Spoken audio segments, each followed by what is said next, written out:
السلام علیکم۔ امید کرتی ہوں کہ آپ سب خیریت سے ہوں گے۔ اللہ جب ناراض ہوتا ہے تو روٹی نہیں چھینتا، سورج کی کرنوں کو نہیں کہتا کہ اس کے گھر میں روشنی نہ کرو، نہ ہی صحت برباد کرتا ہے اور نہ ہی دولت چھینتا ہے اور خوشیاں بھی نہیں چھینتا۔ اللہ تعالیٰ بندے سے کوئی نعمت بھی نہیں لیتا، اس کو وافر مقدار میں اس کے اوپر نعمتوں کی نچھاور کرتا رہتا ہے اور بندے کو پتہ ہی نہیں چلتا کہ اللہ میرے سے ناراض ہے۔ تو ہمیں کیسے پتہ چلے کہ اللہ ہم سے ناراض ہے؟ وہ ایسے پتہ چلے گا کہ جب اللہ ناراض ہوتا ہے تو وہ کوئی بھی نعمت نہیں چھینتا، نہ رزق لیتا ہے، نہ کچھ، نہ صحت لیتا ہے، نہ دولت لیتا ہے، وہ صرف اور صرف ہدایت چھین لیتا ہے، سجدے کی توفیق چھین لیتا ہے اللہ تعالیٰ۔ ایک بار حضرت موسیٰ علیہ السلام اپنی قوم کو فرما رہے تھے کہ اللہ کی نافرمانی نہ کرنا، اللہ کی اطاعت کرنا، ورنہ اللہ تعالیٰ تمہارے اوپر فلاں فلاں عذاب لے کر آئے گا۔ تو ایک آدمی اٹھ کے کھڑا ہوا اور اس نے کہا کہ میں تو جیسے جیسے اللہ کی نافرمانی کرتا ہوں اس کی نعمتیں مجھ پر بڑھتی جاتی ہیں، مال میرا بڑھ رہا ہے، بلکہ پہلے سے بھی بہت زیادہ بڑھ رہا ہے، اولاد میری بڑھ رہی ہے، مجھے دنیا جہان کی ہر نعمت مل رہی ہے، اور جتنی میں زیادہ نافرمانی کرتا ہوں مجھے اتنی ہی زیادہ نعمتیں مل رہی ہیں، تو پھر یہ سزا کیسی ہوئی؟ تو حضرت موسیٰ علیہ السلام کوہ طور پر تشریف لے گئے اور کہا اے اللہ تعالیٰ، میں تیری مخلوق کو تیری طرف دعوت دے رہا تھا، ان کو گناہوں سے ڈرا رہا تھا کہ اگر اللہ کی نافرمانی کرو گے تو یہ عذاب آئیں گے۔ تو ایک بندہ اٹھ کے کھڑا ہوا اور بولا کہ میں تو جیسے جیسے نافرمانی کرتا ہوں میرے اوپر کرم بڑھتا جاتا ہے۔ تو میں نے پوچھا کہ تمہارے اوپر کیا کرم بڑھا ہے؟ تو اس نے کہا میرا مال زیادہ ہوا، میری اولاد ہے، میری زمینیں ہیں، میرے پاس بہت زیادہ دولت ہے۔ تو اللہ نے کہا کہ میرے کلیم، جو میرے عذاب ہیں، میرے عذاب کی مختلف قسمیں ہیں، تو میں مختلف صورتیں ہیں جو میں عذاب دیتا ہوں، تو میرے عذاب کی جو سب سے بڑا جو میرا عذاب ہے، سخت عذاب ہے، جو میرا سخت ترین عذاب ہے، وہ میں نے اپنے اس بندے کو دے رکھا ہے۔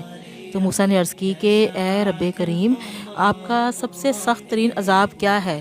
تو اللہ تعالیٰ نے فرمایا کہ اے میرے کلیم، جس سے میں ناراض ہوتا ہوں تو میں اس سے توفیق سجدہ چھین لیتا ہوں، اس سے میں ہدایت چھین لیتا ہوں، تو یہ میرا سب سے بڑا عذاب ہے۔ اور اس وقت میں نے اس بندے کو سب عذابوں میں، اپنے جتنے بھی میرے عذاب ہیں ان سب سے زیادہ میں نے اس کو عذاب دے رکھا ہے۔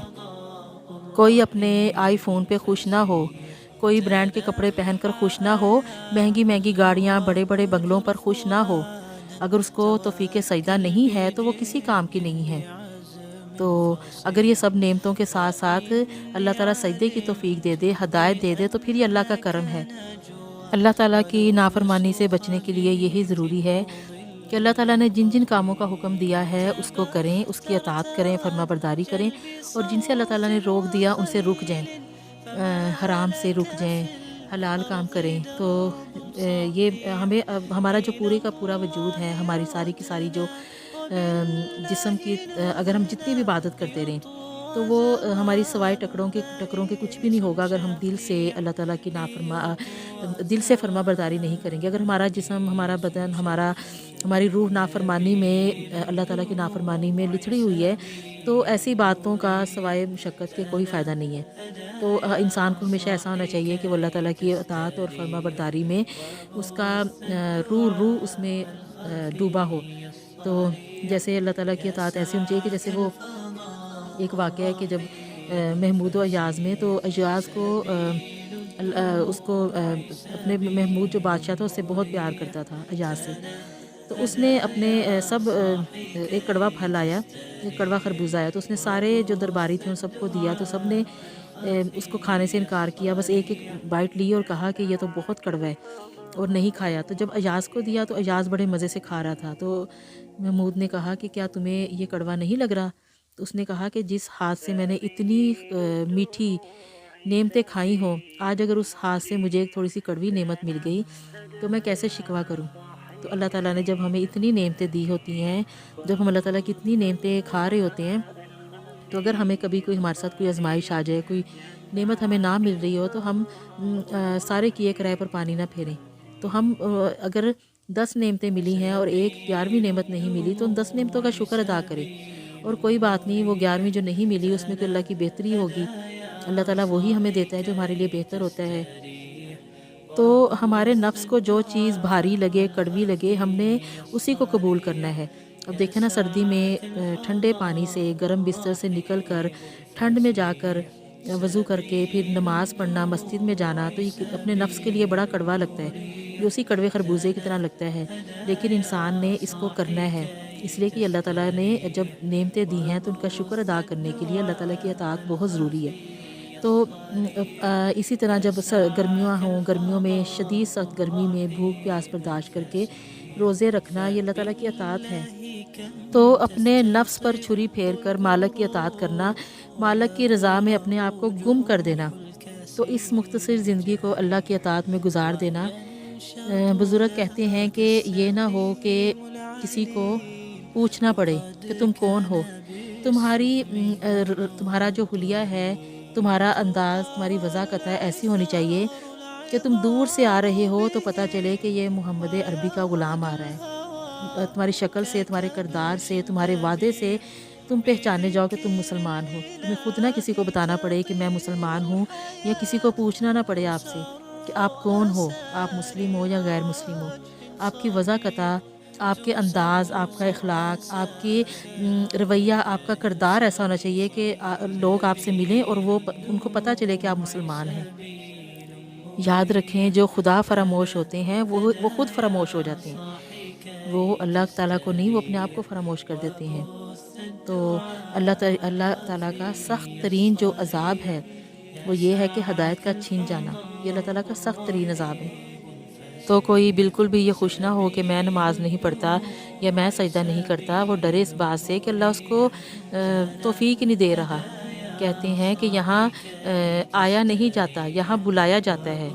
यहाँ इंसान खुद नहीं आता, मसल्ले पे इंसान खुद नहीं आता, अल्लाह ताला बुलाता है। जिसको अल्लाह ताला बुलाता है वही मसल्ले पे आता है। तो कभी भी इस चीज़ पे खुश ना हो कि मुझे दुनिया की हर नेमत मिली है, मुझे दुनिया की हर दौलत मिली हुई है, तो मैं खुशगवार, बड़ी अयाशो आसाइशों में मैं ज़िंदगी गुजार रहा हूँ। तो अल्लाह का बड़ा करम है, अल्लाह मेरे से बड़ा खुश है कि उसने मुझे दुनिया जहान की हर नेमत दी है। माना ये दुनियावी नेमतें होती हैं, ये अल्लाह का करम होता है, लेकिन ये सिर्फ़ दुनियावी नेमतें तब होती हैं, ये अल्लाह का करम तब होता है जब उसको साथ-साथ हदायत भी मिली हो। अगर हदायत के बगैर ये सब चीज़ें हों तो समझें कि ये अल्लाह का अज़ाब है। तो जो नेमतें आपको मसल्ले तक ना लेके जा सकें, जो नेमतें आपको मखलूक की खिदमत ना करवा सकें, जो नेमतें आपको अल्लाह से ताल्लुक़ मज़बूत ना कर सकें, तो वो जो नेमतें हैं फिर वो करम नहीं, वो अज़ाब होता है। तो कभी भी इन नेमतों पे खुश ना हो। हाँ, ये नेमतें तब नेमतें होंगी जब आप इन नेमतों के साथ-साथ अल्लाह का शुक्रगुज़ार बंदे बन के रहेंगे, उसकी अताअत, उसकी फरमाबरदारी करके रहेंगे, हराम हलाल की पहचान, जायज़ नाजायज़ की पहचान रखेंगे, तो फिर ये आपके ऊपर नेमतें हैं। वरना सोच लें कि ये अल्लाह का सख्त तरीन अज़ाब है। अल्लाह बख्शे मेरी अम्मी जान को, अल्लाह ताला उनके ऊपर रहमत का साया करे। वो हमेशा कहती थी कि अल्लाह दी रस्सी बड़ी ढिल्ली हैगी है, अल्लाह अपनी रस्सी ढिल्ली करके रखदा है ते फिर इक्को दम खिच्चदा है, ते जदों खिच्चदा ते बंदा मूँह परने जाके पैंदा है। तो यानी कि वो कहती थी कि जो अल्लाह की रस्सी है वो बड़ी ढीली है, अल्लाह ताला बंदे को ढील देता रहता है कि, और इंतज़ार भी करता है कि शायद ये मेरी तरफ आ जाए। तो बंदा यही समझता रहता है, इसी गुमान में रहता है कि मैं तो बिल्कुल सही चल रहा हूँ, तभी तो अल्लाह ताला मुझे पकड़ नहीं रहा। लेकिन ये नहीं उसको पता होता है कि ये उसकी रस्सी को ढीला किया हुआ है, और जब उसकी रस्सी खींची जाती है तो फिर उसको मोहलत भी नहीं मिलती, और फिर सिवाय पछतावे के उसके पास कुछ भी नहीं रहता। अल्लाह ताला बंदे को जो दुनिया की ये जो है चीज़ों में, इनमें दुनिया की मस्तियों में, चीज़ों में, इनमें उलझाए रखता है अल्लाह ताला, और जो तकलीफ़ परेशानी जो होती है उसके पास से भी नहीं गुज़रती, उसके कभी सर में दर्द भी नहीं होता। तो ये सब कुछ इसलिए हो रहा होता है कि अल्लाह ताला को उसके ऊपर सख्त गुस्सा होता है, और वो अल्लाह के अज़ाब में होता है, तो अल्लाह नहीं चाहता कि ये मेरी तरफ आए। तो कहता है ये इसी में खोया रहे, ये इसी में मगन रहे, इसी की धुन में सवार रहे, और वो बंदा ये समझता है कि मैं ठीक जा रहा हूँ, और शैतान इस खुशफ़हमी में उसे मुब्तला रखता है। और फिर एक दिन आता है कि उसकी रस्सी खींची जाती है, और फिर सिवाय हसरत और अफ़सोस के उसके पास कुछ भी नहीं बचता। वो कहते हैं ना कि किसी शायर ने कहा था, एक आग की बारिश होती है हस्ती के हंसी ऐवानों पर, जब भूल के अपनी फितरत को इंसान खुदा हो जाता है। उम्मीद करती हूँ कि आपको आज की ये बात पसंद आई होगी। मज़ीद अच्छी बातें सुनने के लिए लाइक, सब्सक्राइब और कमेंट्स करें। इंशाल्लाह आपसे फिर मुलाकात होगी। اللہ آپ کا حامی و ناصر ہو۔ اللہ حافظ۔